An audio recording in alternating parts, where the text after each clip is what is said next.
결혼이 이렇게 낯설 줄은 몰랐습니다. 63의 나이에 다시 시작한 두 번째 결혼이었기에 이번에는 더 따뜻하게 살아보고 싶었습니다. 첫 번째 결혼에서 배운 것들이 있었으니까요. 서두르지 않는 것, 서로를 존중하는 것, 그리고 무엇보다 나 자신을 잃지 않는 것. 첫 남편과의 이혼 후 10년을 혼자 살았습니다. 처음에는 외로웠습니다. 빈 식탁, 조용한 거실, 혼자 마시는 차 한 잔. 모든 것이 쓸쓸했습니다. 하지만 시간이 지나면서 혼자만의 시간이 주는 평화를 알게 되었습니다. 그런데 60을 넘기고 나니 문득 생각이 들었습니다. 이렇게 혼자 늙어가는 것도 외로운 일이구나. 그래서 용기를 내어 재혼정보회사에 등록했습니다. 마음 한편으로는 두려웠지만 다시 한번 믿어보기로 했습니다. 명우 씨를 처음 만난 것은 가을이었습니다. 단풍이 아름답게 물든 공원 벤치에서였습니다. 68이었지만 정정했고 자세가 바른 사람이었습니다. 처음 뵙겠습니다. 저는 박명우라고 합니다. 그의 목소리는 낮고 차분했습니다. 우리는 2시간 넘게 이야기를 나누었습니다. 그는 좋은 청취자였습니다. 아내와 사별한 지 5년이 되었다고 했습니다. 자식들은 모두 외국에 살고 있다고 했습니다. 그의 목소리에는 외로움이 묻어 있었습니다. 두 번째 만남에서 그는 백합 꽃다발을 건넸습니다. 제가 좋아한다고 했던 꽃을 기억해 준 것이 기뻤습니다. 산책을 마칠 무렵 그가 조심스럽게 물었습니다. 나영 씨, 저와 함께 남은 인생을 보내주시겠습니까? 이제 외롭지 않게 해드리겠습니다. 그 말에 제 마음이 녹아내렸습니다. 오랜 시간 혼자 살아온 여자에게 그 말은 따뜻한 봄날의 햇살 같았습니다. 결혼식은 소박했습니다. 가까운 친구들만 초대했고 작은 레스토랑에서 조용한 식사를 함께 했습니다. 명우 씨는 그날 제 손을 꼭 잡으며 말했습니다. 앞으로 평생 이 손을 놓지 않겠습니다. 저는 그 말을 믿었습니다. 진심으로 믿고 싶었습니다. 신혼의 시간은 달콤했습니다. 아침마다 함께 커피를 마시고 저녁에는 산책을 나갔습니다. 그는 제가 좋아하는 들국화를 기억했고 제가 싫어하는 음식도 피했습니다. 작은 배려들이 쌓여 행복이 되었습니다. 이 나이에도 설렐 수 있다는 것이 신기했습니다. 하지만 변화는 서서히 찾아왔습니다. 너무 서서히 찾아와서 처음에는 알아차리지 못했습니다. 결혼한 지 넉 달쯤 되었을 때였습니다. 어느 날 저녁 거실 소파에 앉아 책을 읽고 있는데 명우 씨가 제 휴대폰을 들고 있었습니다. 제 허락도 없이 열어본 것이었습니다. 누구와 그렇게 통화를 오래 하십니까? 그의 목소리는 조용했지만 차가웠습니다. 전에 듣던 그 따뜻한 목소리가 아니었습니다. 그냥 대학 동창이었어요. 오랜만에 연락이 와서 점심 약속을 잡았어요. 그는 미소를 지었습니다. 하지만 그 미소는 따뜻하지 않았습니다. 눈은 웃지 않았습니다. 그런데 왜 말씀을 안 하셨습니까? 부부 사이에 숨기는 것은 좋지 않습니다. 신뢰가 깨집니다. 숨긴 게 아니에요. 그냥 갑자기 연락이 와서 제 목소리가 작아졌습니다. 변명하는 것 같은 기분이 들었습니다. 왜 제가 변명을 해야 하는지 이해할 수 없었습니다. 그날 밤 설거지를 하다가 손이 미끄러졌습니다. 유리컵 하나가 싱크대에 부딪혀 깨졌습니다. 바닥에 흩어진 유리 조각들을 보며 저도 모르게 긴 한숨이 나왔습니다. 그 순간 깨달았습니다. 제 마음도 이 유리컵처럼 금이 가고 있다는 것을. 그 후로 명우 씨는 조금씩 그러나 확실하게 변했습니다. 아니, 어쩌면 원래의 모습을 드러내기 시작한 것인지도 모릅니다. 그는 점점 제 삶을 통제하려 들었습니다. 은행 비밀번호가 어떻게 되십니까? 부부니까 공유하는 것이 당연하다고 했습니다. 저는 거절할 수 없었습니다. 또 어느 날은 제 휴대폰 연락처를 하나하나 확인했습니다. 이 사람은 누구십니까? 얼마나 자주 연락하십니까? 질문 공세가 이어졌습니다. 그리고는 몇몇 친구들의 번호를 삭제하라고 했습니다. 외출할 때도 마찬가지였습니다. 처음에는 함께 가자고 부드럽게 제안했습니다. 하지만 제가 혼자 나가겠다고 하면 표정이 굳었습니다. 왜 혼자 가려고 하십니까? 결국 저는 포기하고 함께 나갔습니다. 혼자만의 시간이 사라졌습니다. 걱정돼서 그러는 것입니다. 당신이 소중하니까요. 요즘 세상이 흉흉하지 않습니까? 처음에는 그 말이 고마웠습니다. 정말로 고마웠습니다. 하지만 시간이 지날수록 그 걱정은 무거워졌습니다. 숨이 막혔습니다. 자유가 사라졌습니다. 어느 날 오후 오랜 친구 정희 씨에게서 전화가 왔습니다. 통화를 끊자마자 명우 씨가 물었습니다. 또 전화가 왔습니까? 그 친구이지요? 당신이 전 남편과 이혼할 때 당신 편을 들지 않았던 그런 사람을 아직도 만나십니까? 명우 씨, 그건 예전 일이에요. 제발 그만해 주세요. 제 목소리가 떨렸습니다. 말대꾸가 많아졌습니다. 전에는 그러지 않았는데 말입니다. 그날 밤 잠을 이룰 수 없었습니다. 새벽 4시쯤 되어 화장실로 갔습니다. 거울을 켰습니다. 형광등 불빛 아래 비친 제 얼굴을 오랫동안 들여다보았습니다.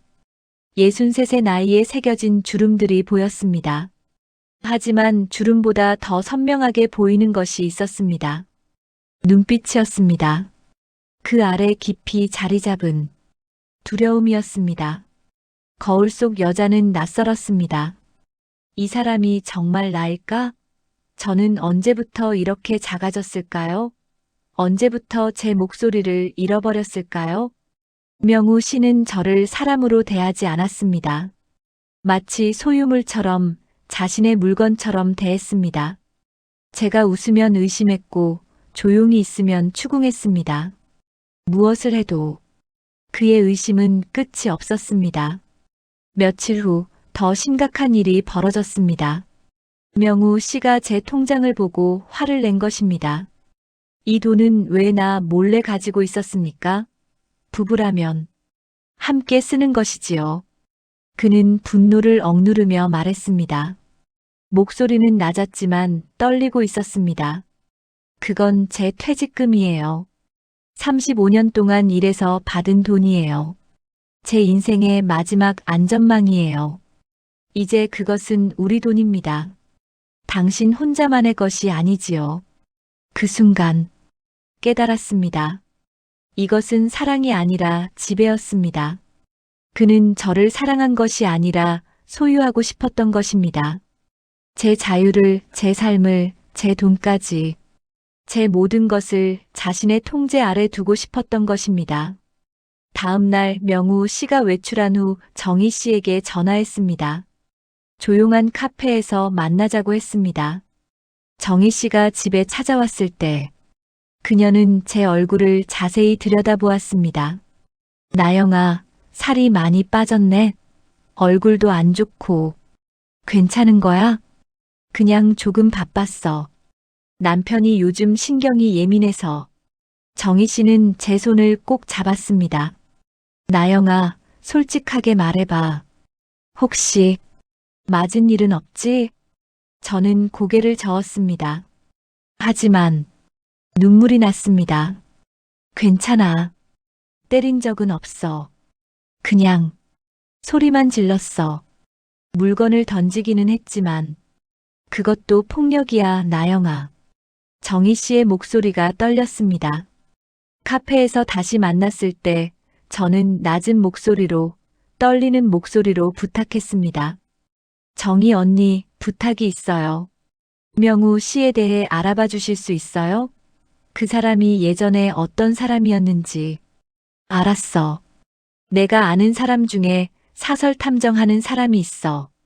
그 사람한테 부탁해 볼게. 정희 씨는 제 손을 꼭 잡아주었습니다. 걱정하지 마. 내가 도와줄게. 일주일이 지났습니다. 그 일주일이 1년처럼 길게 느껴졌습니다. 드디어 정희 씨에게서 연락이 왔습니다. 조용한 카페에서 다시 만났습니다. 그녀는 두꺼운 봉투를 건넸습니다. 보고서였습니다. 손을 떨며 보고서를 펼쳤습니다. 첫 페이지부터 충격이었습니다. 명우 씨는 사별한 것이 아니었습니다. 이혼을 2번이나 했습니다. 그것도 모두 배우자의 요청으로. 첫 번째 아내는 20년을 함께 살았습니다. 이혼 사유는 정신적 학대였습니다. 지나친 통제와 감시, 경제적 제한. 두 번째 아내는 5년을 살았습니다. 이혼 사유는 더 심각했습니다. 폭행이었습니다. 보고서에는 경찰 신고 기록도 첨부되어 있었습니다. 두 번째 아내가 3차례나 경찰에 신고했다고 했습니다. 하지만 매번 명우 씨가 사과하고 합의금을 주며 마무리되었다고 했습니다. 그랬군요. 저는 중얼거렸습니다. 손이 떨려서 보고서를 제대로 잡을 수가 없었습니다. 그의 모든 말이 거짓이었어요. 다정한 남편, 사별한 과부, 외로운 노인. 모두 연기였던 거예요. 나영아, 이제 결정해야 해. 이대로 살 거야? 아니면 떠날 거야? 저는 보고서를 천천히 접었습니다. 오래 생각할 필요가 없었습니다. 떠날 거예요. 하지만 제대로 준비하고 떠날 거예요. 증거를 모아서요. 그날부터 저는 조용히 증거를 모으기 시작했습니다. 명우 씨가 화를 낼 때마다 휴대폰으로 몰래 녹음했습니다. 당신은 내 말을 들어야 합니다. 내가 없으면 당신은 아무것도 아닙니다. 그의 모욕적인 말들을 모두 기록했습니다. 지난주 명우 씨가 화를 내며 던진 유리잔도 비닐봉지에 담아 보관했습니다. 여성 긴급 전화에도 연락했습니다. 법률 상담도 받았습니다. 변호사는 제가 모은 증거들이 충분하다고 했습니다. 이 정도면 충분합니다. 준비가 되면 연락 주세요. 이제 마지막 단계만 남았습니다. 명우 씨와 직접 대면하는 것. 더 이상 도망치지 않고 숨지 않고 제 목소리를 내는 것. 그날 저녁 저는 식탁을 정성스럽게 차렸습니다. 와인도 준비했습니다. 마지막 만찬 같았습니다. 명우 씨가 퇴근했습니다. 오늘은 무슨 날입니까? 이렇게 잘 차려놓고. 그는 기분이 좋아 보였습니다. 식사를 마칠 무렵 명우 씨가 물었습니다. 요즘 당신 좀 달라진 것 같습니다. 뭔가 숨기는 것이 있는 것 같은데요. 숨기는 것은 없어요. 저는 와인잔을 들며 부드럽게 웃었습니다. 단지 이제 제 몫의 삶을 찾고 싶을 뿐이에요. 제 몫의 삶이요? 그게 무슨 말입니까? 그의 표정이 굳어졌습니다. 명우 씨, 물어볼 게 있어요. 저는 천천히 그러나 단단한 목소리로 말했습니다. 당신의 전 아내들도 저와 같은 기분이었을까요? 매일매일 감시당하고 통제당하고 자유를 잃어가는 기분이요. 그의 얼굴이 하얗게 질렸습니다. 무슨 말씀입니까? 누가 그런 말을 했습니까? 두려움, 수치심, 그리고 후회. 당신과 함께 있으면 저는 그런 감정들만 느껴요. 사랑이 아니라요. 당신, 도대체 무슨 소리를 하는 겁니까? 명우 씨의 목소리가 높아졌습니다. 당신이 이혼을 2번 했다는 것 알아요. 사별한 게 아니라 이혼이었어요. 두 번째 부인은 당신 때문에 경찰에 3번이나 신고했다고 하더군요. 폭행으로요. 그건 모두 거짓입니다. 그 여자가 거짓말을 한 겁니다. 거짓말이라고요? 저는 한 박자 쉬고 서늘하게 말했습니다. 그럼 경찰 기록도 거짓인가요? 오늘 아침 제가 신고했어요. 지난주 당신이 던진 유리잔, 지문도 그대로 남아 있어요. 녹음 파일도 있고요. 명우 씨는 벌떡 일어났습니다. 의자가 뒤로 넘어지며 바닥에 쿵 하고 부딪혔습니다.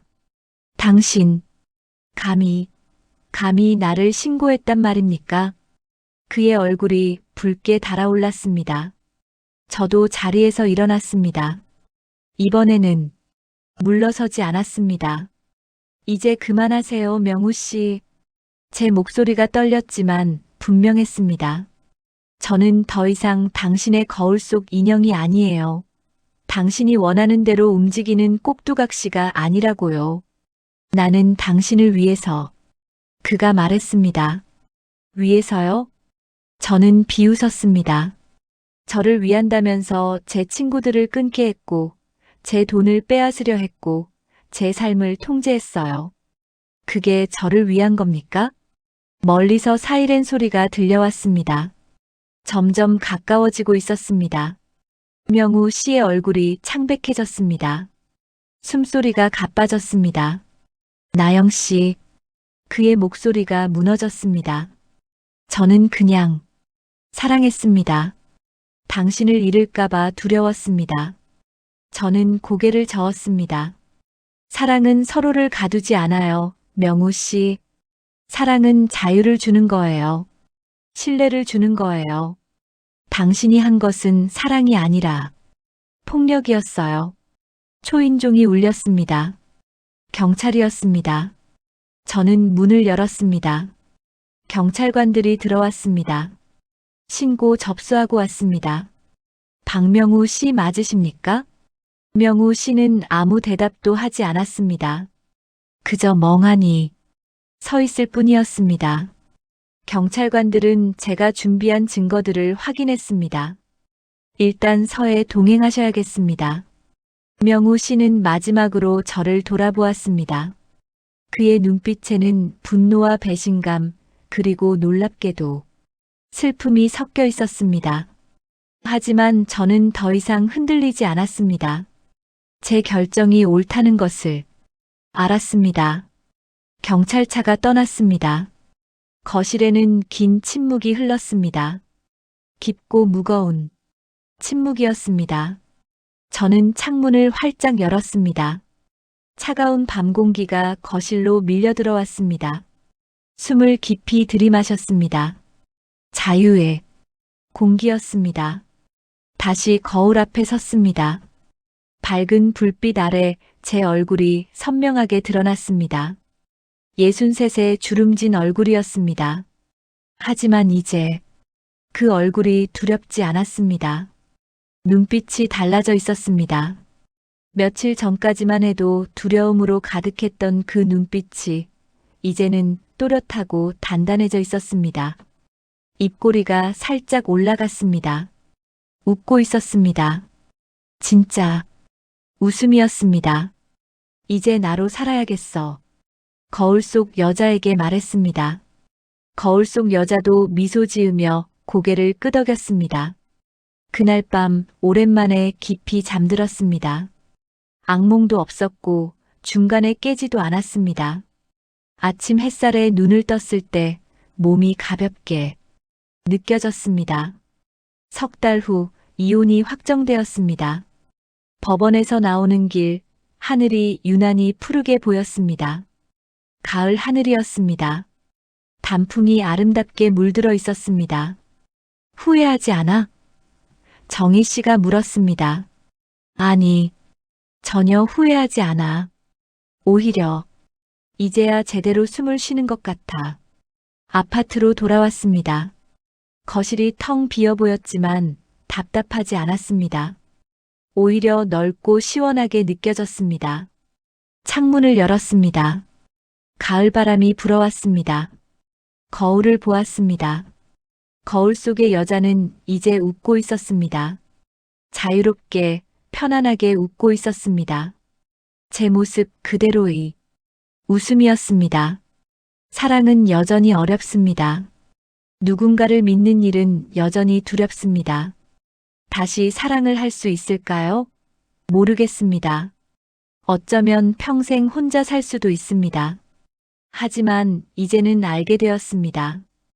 혼자 있는 것과 외로운 것은 다르다는 것을, 저를 잃게 만드는 사랑은 진짜 사랑이 아니라는 것을 63의 나이에 다시 배운 것들이 있습니다. 사랑받기 위해 자신을 잃어서는 안 된다는 것. 진짜 사랑은 서로를 자유롭게 만든다는 것. 그리고 가장 중요한 것. 언제든 다시 시작할 수 있다는 것을. 이제 새로운 아침이 밝았습니다. 창밖으로 햇살이 쏟아져 들어옵니다. 커피를 내려 마십니다. 아무도 저를 방해하지 않습니다. 거울을 다시 봅니다. 거울 속의 여자는 여전히 미소 짓고 있습니다. 주름진 얼굴이지만 아름답습니다. 자유로운 얼굴이니까요. 이제 나로 산다. 오롯이 나로. 거울 속 여자에게 약속합니다. 거울 속의 여자가 대답합니다. 말없이 미소로. 그 미소 속에는 용기가 담겨 있습니다. 희망이 담겨 있습니다. 그리고 무엇보다 자유가 담겨 있습니다. 밖에서 새들이 지저깁니다. 가을바람이 창문을 두드립니다. 세상은 여전히 아름답습니다. 그리고 저는 이제 그 아름다움을 온전히 느낄 수 있습니다. 누구의 허락도 필요 없이, 누구의 눈치도 보지 않고, 거울 속에 저는 말합니다. 잘했어. 정말 잘했어. 이제 행복해도 돼. 네, 이제 행복해도 됩니다. 저는 그럴 자격이 있습니다. 용기를 냈으니까요. 제 자신을 지켰으니까요. 이제 저는 자유입니다. 온전히, 완전히 자유입니다. 그리고 거울 속의 여자도 자유입니다. 우리는 함께 웃습니다. 밝은 미래를 향해 함께 걸어갑니다. 시청해주셔서 감사합니다. 구독, 좋아요 부탁드립니다.